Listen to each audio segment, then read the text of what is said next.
Here's a question. You're on a space station. Aliens have killed most of the crew. You have a wrench, dwindling resources, and no idea what's behind the next door.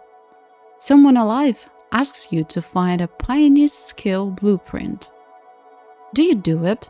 In real life, probably not. It's unreasonable. Reckless even. The risk doesn't justify the reward. In a video game, why not? None of it's real, it's just content, just experience. But what if you never agreed to it? Actually, you did agree, but you're not the only one having this experience. Confusing? Good. So is Prey. Let's take it step by step. What is this game? Why does everyone call it a hidden gem? And is it really about empathy and compassion like everyone says? And if it is, empathy toward whom?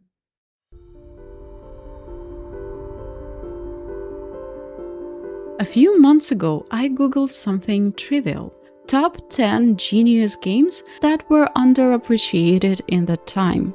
And in almost every article, on almost every gaming site, there it was. Prey 2017. Beautifully reviewed, criminally ignored by players.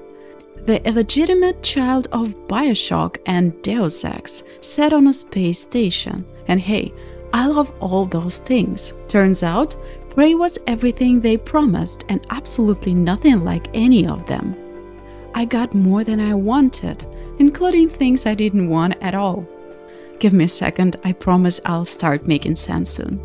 But hear what I didn't expect. Every single analysis of Prey, all of them, keeps saying the same thing. It's a game about humanity, about compassion, about empathy. And they're right, partially. Because Prey goes somewhere those readings don't follow. Yes, the game is about empathy, but it digs so much deeper. I'd even say at some point, Prey judges empathy. Anyway, let's take it in order. Let's break this game down piece by piece. We'll ask you the questions. 4 should be enough. Who, where, how, and why. From this point on, I can stop talking in riddles, but I have to warn you, spoilers ahead. So if you never played Prey, go do it first. Then come back.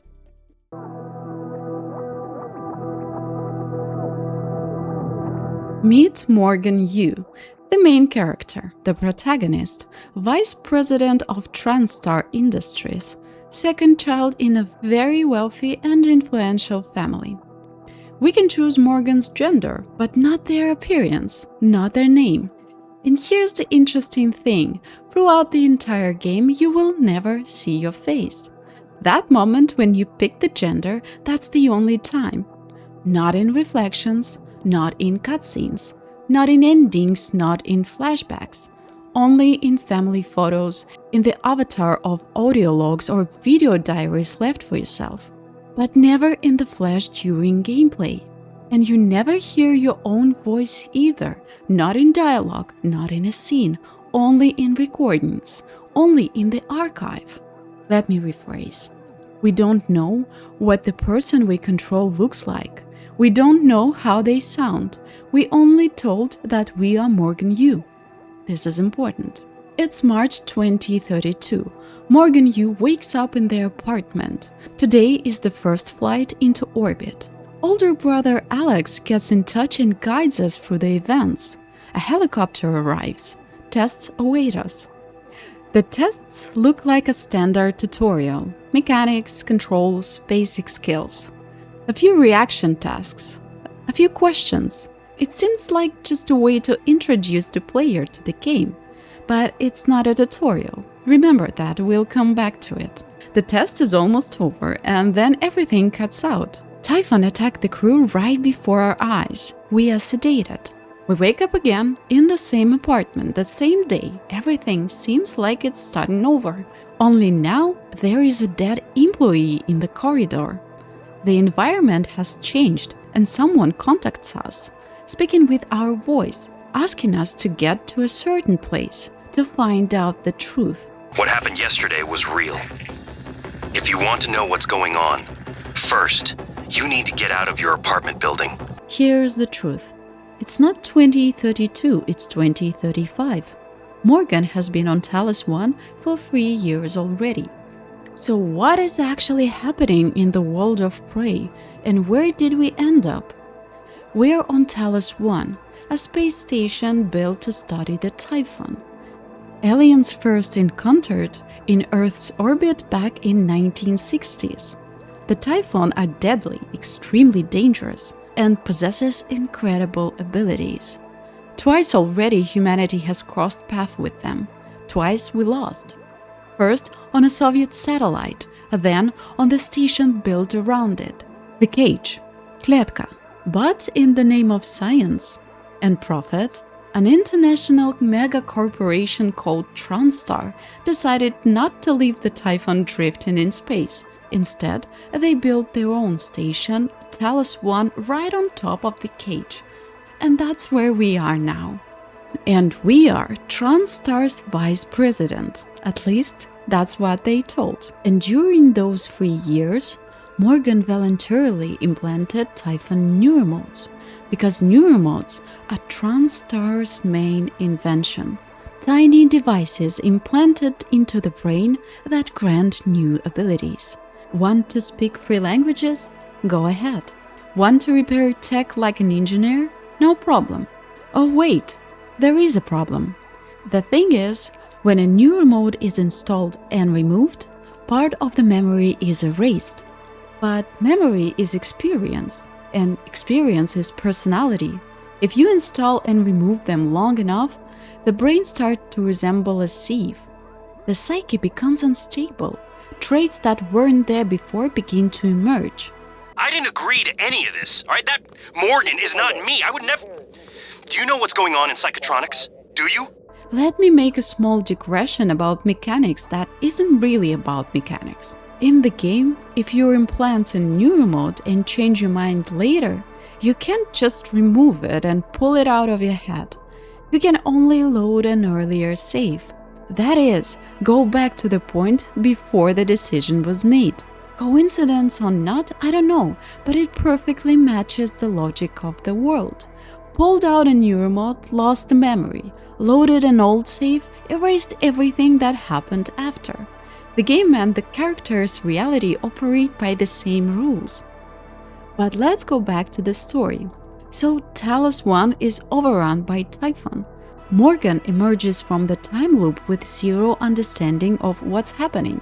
And then it turns out, during moments when memory was being erased and the psyche was fraying, Morgan built operators, artificial assistants, into which they poured fragments of memories and contingency plans. Sarah Elazar, Chief of Security. Not a friend. Knows about the Typhon. Not about your tests, but suspects. We meet December, created in a moment of fear and anger. His plan: run, evacuate, survive at any cost. Then there's January, created later when Morgan understood the scale of the threat and the futility of trying to stop the board of directors. His plan: destroyed Talos 1 along with Typhon, the survivors, and Morgan themselves. Quarantine at any cost. There is also Alex, our older brother. He has his own plan, which, as it turns out, was also originally devised by Morgan. In the meantime, I've given Alex the design for a device I think could shut it down if it ever broke containment. Usually in video games, when we need to make a decision, we have to choose which ally to trust. Here, you need to choose which version of yourself to believe, because all 3 plans are ours, just created by different versions of us at different times under different pressures. What if it doesn't work? It'll work. Trust me. What else are we gonna do? Blow everything up? We are Morgan you, but we can't prove it. We have 3 versions of ourselves, but we don't know who to trust. We have no memory, nothing to hold on to, nothing to ground us. Not even the fact that Alex is our brother, not even that December is us, not even that we are human. We just thrown onto Talos 1 with a wrench and told to run. Maybe that's the point. Maybe they stripped us of identity so we wouldn't get distracted, so the player could decide for themselves. Because who you really are doesn't matter. Or does it matter? Actually, it matters so much that they need you not to find out. Because the game is clever. It leads us through the labyrinth of a memory we don't have. Video logs, conversations with your brother, things you supposedly invented. We don't question it, because it's fed to us in small, careful doses. I think that's the director of the lab. I have the sense he admired you. For the player, Morgan is an empty vessel, and that vessel isn't filled by people. Morgan is filled by the place. Talos 1 is the only anchor our protagonist has. It is the setting and the method. It is a friend and an antagonist. It's the only certain thing we have. And when your main character is a blank slate and your crew is mostly dead, the place has to do double duty, triple duty. It has to be everything Morgan isn't, everything the story needs. Big ask. Did Talos 1 deliver? Let's see.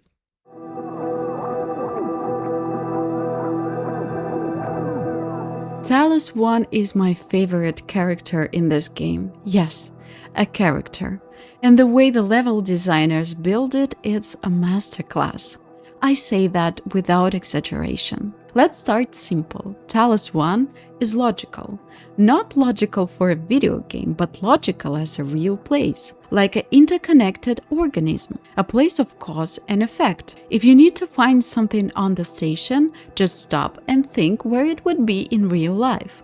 Where would you go to locate an employee by their personal bracelet? Data storage. How do you get to the bridge? Only through the Arboretum, because that's where Alex's office is. The guy who actually uses the bridge. Everything connects. Everything makes sense. I can easily imagine a regular day for an average Talos 1 employee. You wake up in the residential area. It has everything. Gym, cinema, bar, cafeteria with multinational cuisine because the crew is from all over the world. Then you step into the residential lobby, all Art Deco. High ceilings, geometric lines, golden chandeliers.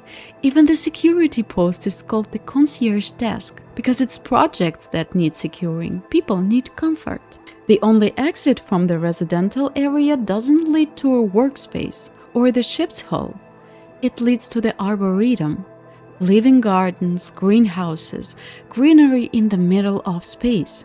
As if someone actually had a thought. People work far from Earth. They need a place where every single day they can walk through a park and forget for a minute that there is a vacuum outside. Let's make only one exit from the residential section through the Arboretum. That way every employee has to pass through nature, whether they realize they need it or not. From the Arboretum you enter the Talos 1 lobby, and here you understand what TranStar is. Breathtaking, majestic. They hired the best sculptor of the modern era to decorate this place. It's the transport hub of the entire station. From here, employees disperse to their sectors. Over the loudspeakers, the announcement system reminds people of meals, events, and meetings. Good morning, Talos. As a reminder, all personnel must complete monthly physicals during their stay aboard Talos 1. The lobby and Arboretum really do feel like a transport hub. It's like a train station, functional, impressive, and convenient. Or take the Psychotronics lab. This section is actually Kletka, built by the Soviets, a structure from the 60s, and everything in this section screams that at you. Inscriptions, signs, even the toilets. And that ghost standard for drinking water all over the station, that's a real existed ghost standard. Could level designers have not tried this hard build in Talos 1? Yes, but they did. In Immersive Sims, the environment isn't a battlefield, it's a teacher. Talos 1 is a mentor. Glue gun marks on the wall hint that you can build a staircase and climb up. Scattered darts suggest how to open a door. Broken turrets warn, careful, danger ahead. Speaking of danger, enemies don't appear randomly, they follow the logic of the place. Telepaths are found where many people used to be, the cafeteria, the greenhouse, the lobby. Technopaths, where there are machines, operators, turrets. Poltergeists hide in dark corners and toilets. Flickering lights, a specific whisper, a scatter of small objects on tables. After 5 or 6 hours, you start to feel in your gut what awaits behind the next door and how to handle it. Not because the game told you, but because you learned to read the space. And yet, Talos 1 never holds your hand. Want to explore every corner? Look at paintings, rummage through lockers? Go ahead. Want to go straight through? Fine. There are no hints, no minimap, no press F to place a box and climb. This is an immersive sim. You can move forward, upward, around, through vents, along walls. You can even go outside the station and move through space. Or you can use guts. It's all up to you. But what truly makes Talos 1 feel alive isn't the architecture, it's the people who are no longer here. Through security terminals, you can find every crew member, name, position, location. You will literally never stumble upon a nameless body. Every person who died here left something behind. An unfinished D&D campaign, an incomplete engineering project, an unsent message, a bouquet on the table. They had the whole life on this station, a boltcaster tournament, a smuggler's conspiracy, a treasure hunt using handmade maps. And you believe in all of it. You want to dig into it, read into it, unravel it to the end. What you're going to do is have dinner with me. What? You say what a lot when you should say yes. Yes? See? All settled. For example, at one point you stumble onto the story behind one song. It was supposed to be a presentation piece about Neuromods. Problem was, almost nobody on the team could sing.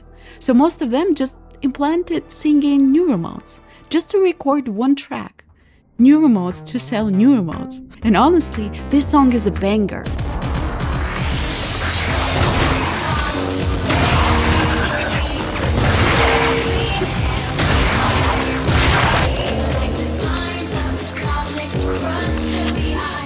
Talos 1 is full of these little absurd stories on the fringes of a huge catastrophe. And you believe in every single one. Talos 1 lives even being almost deserted. It's like a footprint of society without the society. The deceased crew don't leave behind requests or quests. They leave behind mysteries. Where did the escape pod go? What happened to the corporate spy? Who is behind the smuggling scheme? When I was head chef at the Space Institute, no one asked me to conceal food in a cargo container. Just go easy on the ill, alright? Your fingers naturally plot the route. Your eyes naturally search for details. Fertilize the tomatoes of the dead botanist's greenhouse immediately. Find the corpse of the escapee with hidden data with pleasure. But the living, they ask, bring Pioneer's connectum, find a deceased wife ring. Locate an archival recording of someone's father. Seriously? We're surrounded by enemies. Resources are running low. Anything could be behind the next door. And they're asking us to take a detour across the entire ship just so someone can be happy. And here the game seems to look at you with a squint. So helping a living person is a luxury? You're worried about your ammo? But you'll run without hesitation for the corpse of a drunk? What kind of person are you then? The game deliberately creates a sense of urgency and danger, and simultaneously asks you to stop and show compassion, to test how far you're willing to deviate from your path for someone else's request. Or maybe you're simply more compassionate than I expected. How important that conditional empathy is to you when survival and mission failure are at stake. Empathy in a crisis is a privilege. And Talos 1 demonstrates this very methodically. I wouldn't willingly expose you to aliens, or anyone else. That would be inhuman. Talos 1 is a place you want to return to, not to the game, to the station itself. Talos 1 doesn't let go, not with its plot, but with itself. It's interesting, even detached from the story. That's what the environment of a truly good game should be like. Talos 1 is a character, a riddle, a mystery that needs solving. And solving takes tools. So what tool did Arkane put in our hands? What can we actually do inside this beautiful, deadly machine? Let's talk about gameplay.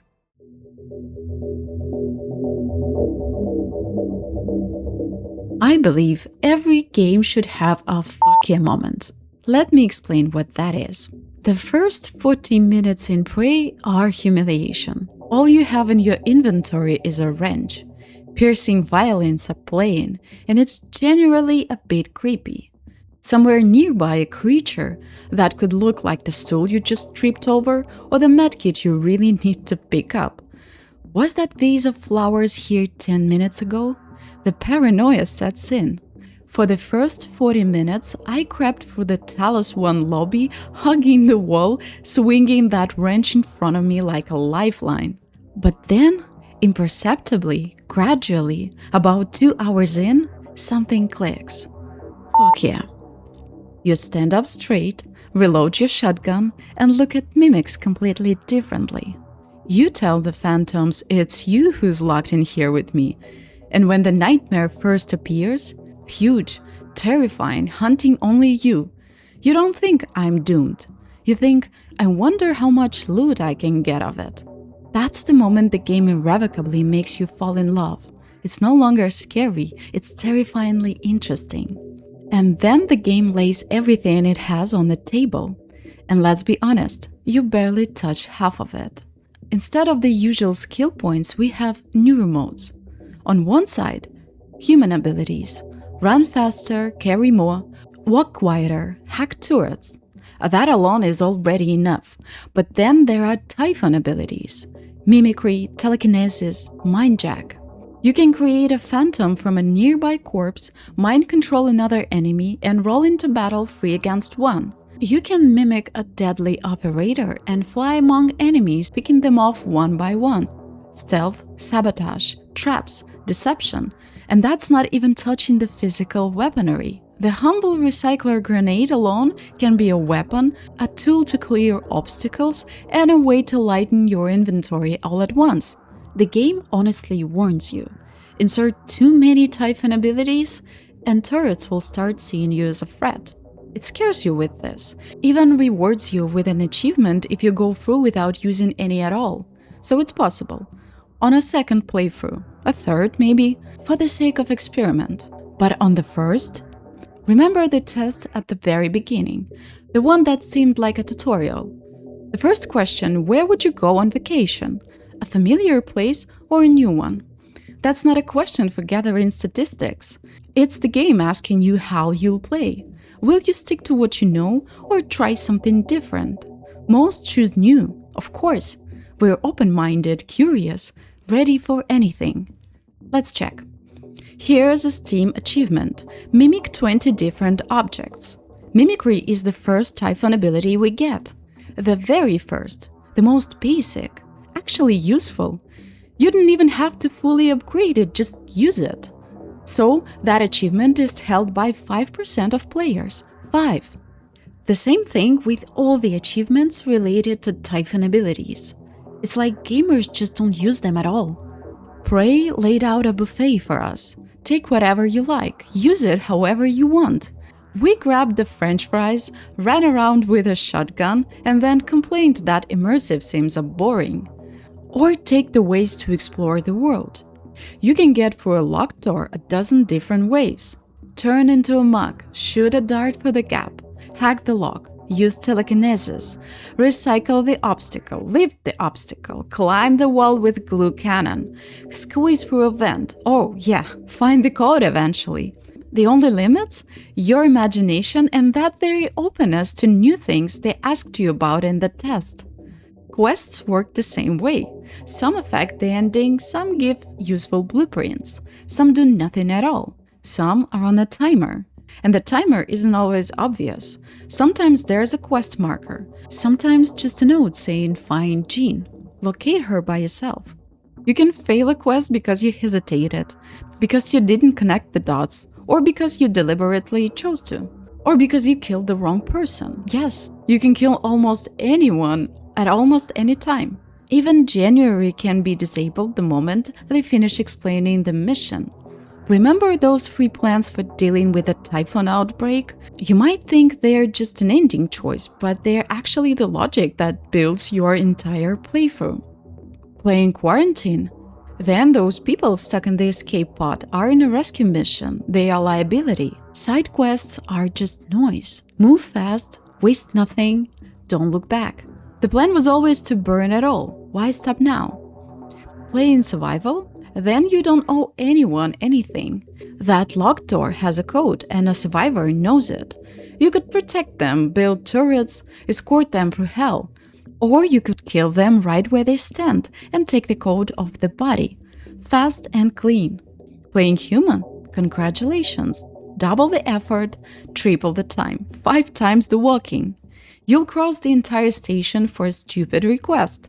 You'll build defenses for people who might die anyway. You'll be the one jumping in front of a trolley. You can blow up the ship and write it down, set the timer and run, or stay. You can do anything, save or kill, complete quests or fail them, upgrade human abilities, Typhon abilities, or nothing at all. Hide, run, trick, fight. Explore every corner or rush straight ahead. You can do anything except one thing. You cannot not kill Typhon. The question is, why? You're not gonna like what I have to say next.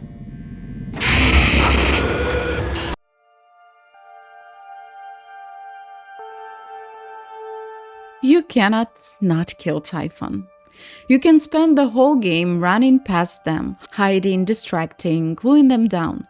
You can even choose an ending where you simply escape and leave them alive. But sooner or later, you hit the door. First, the quarantine in psychotronics. To lift it, you have to kill a phantom.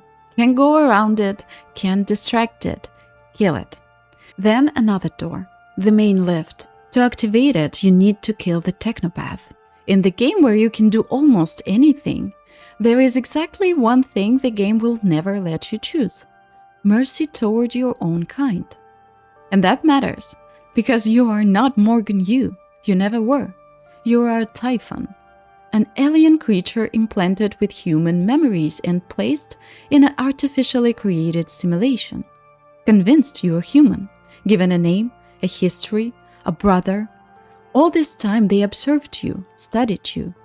This is why you never see your face, never hear your voice, never remember who you were. Because there is no self in that sense, only a simulation on top of a simulation. You play as a hero who is playing as another hero. Strangely, of all the things I know about you, I don't know what you believe. You have to decide, Morgan. Who are you? And at the end, they tally up the results, count your good and bad deeds. They want empathy.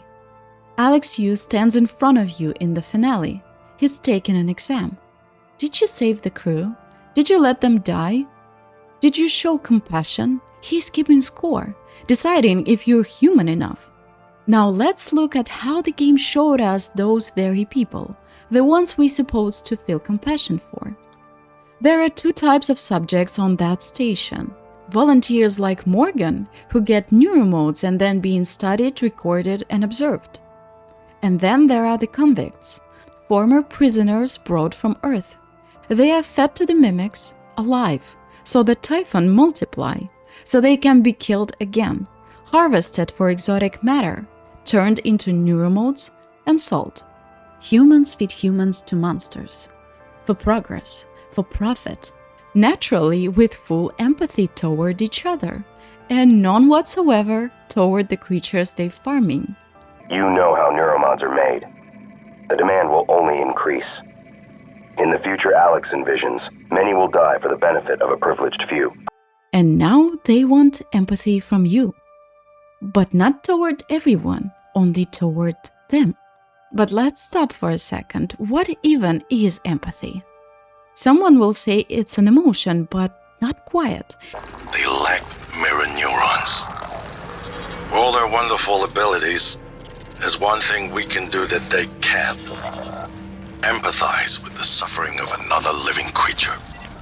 Empathy is a capacity, the ability to feel what others feel. A skill. Some people aren't born with it, others have it naturally. Some learn it along the way.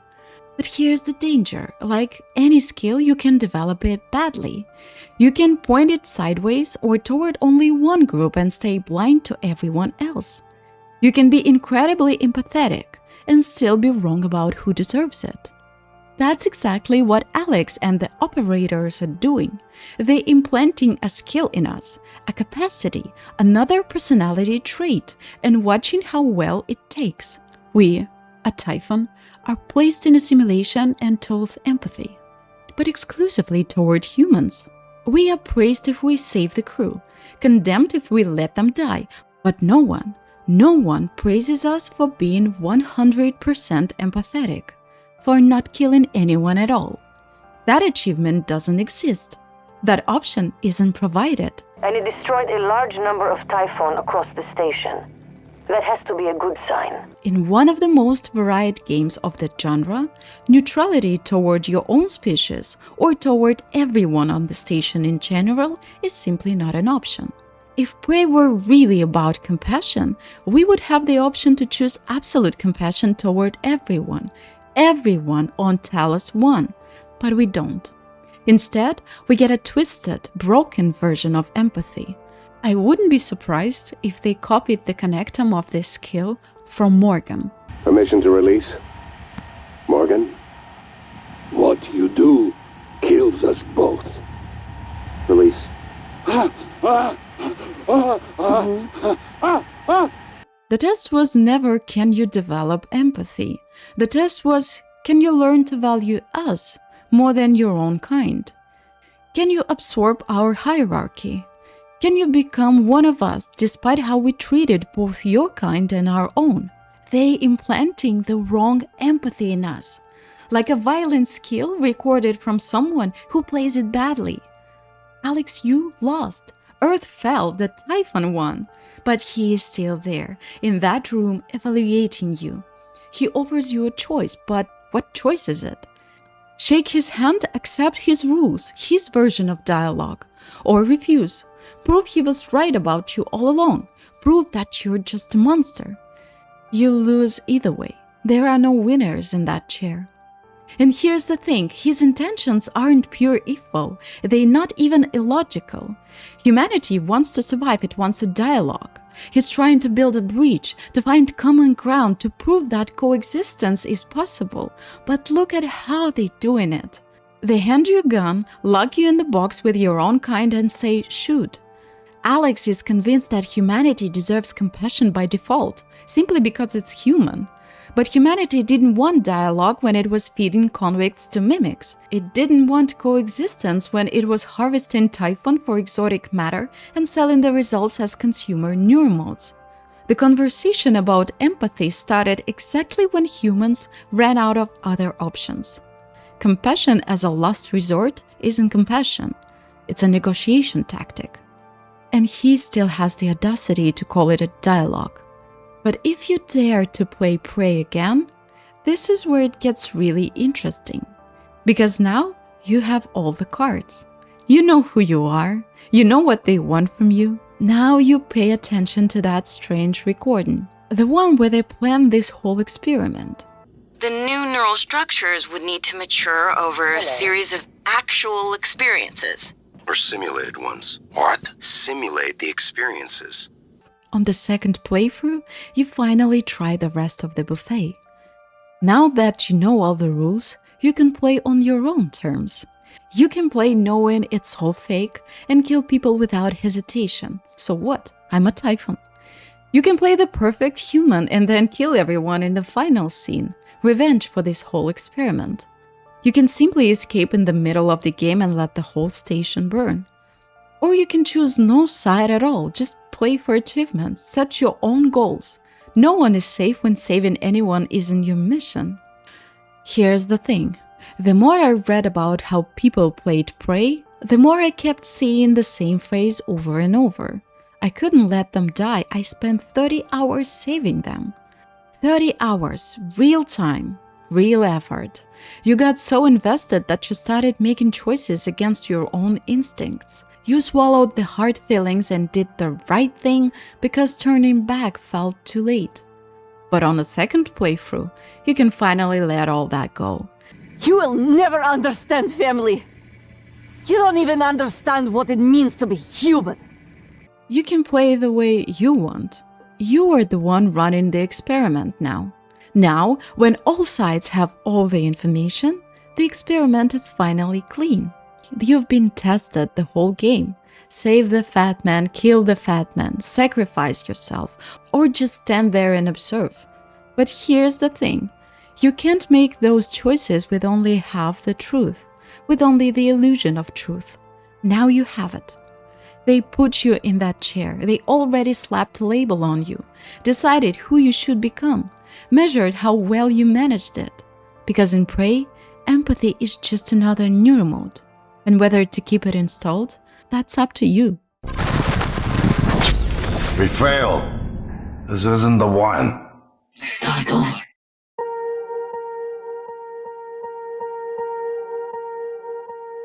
One last thing. Those physical tasks at the very beginning, remember? Press the button, hide in a room, remove all the cubes. Is the game teaching us mechanics? Preparing us for what's to come?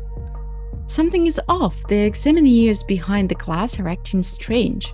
Glancing at each other, double-checking data. Did you double-check? Speaker's still on. Not a single green light comes on, but they let us through anyway. We're doing everything right? Yes and no. If you return to the sector after you installed enough Typhon neuromodes, everything becomes clear. Only with Typhon abilities can these tests be completed correctly. Only then do the lights come on. Only then do you get the reward. And this quest isn't in your log, not on the map, not even hinted at, unless you stop and ask yourself, wait, what was wrong with that test? Or unless you scroll through your Steam achievements at exactly the right moment. They knew who you were from the very beginning, and they waited to see if you'd notice it yourself. That's Prey, a game that doesn't spoon-feed you, doesn't explain, doesn't hold your hand. It's not hiding the facts, it's just not pointing at them.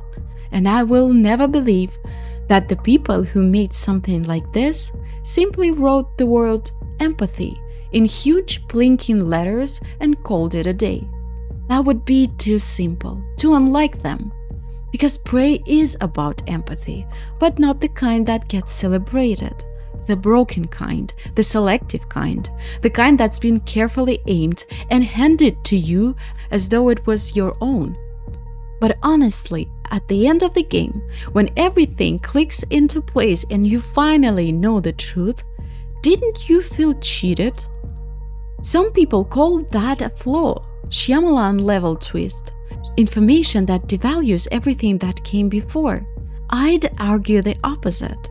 That feeling of being tricked, manipulated, lectured about compassion by people who fed prisoners to aliens, that's not a bug. That's the whole point.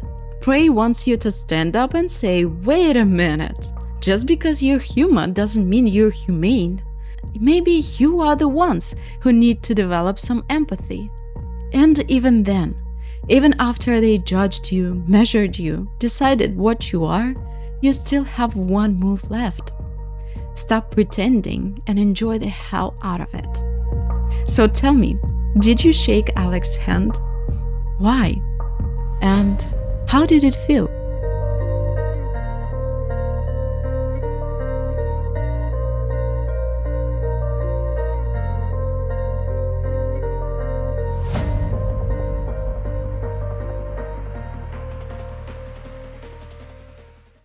Matthew, I have a hypothetical question for you. Come on, Manny. Just be upfront with me. I've seen you checking out my caboose in these TranStar uniforms. If you want to ask me out, just... No, I do not. This is serious. Oh, serious and hypothetical. Well, shit, I'm listening now.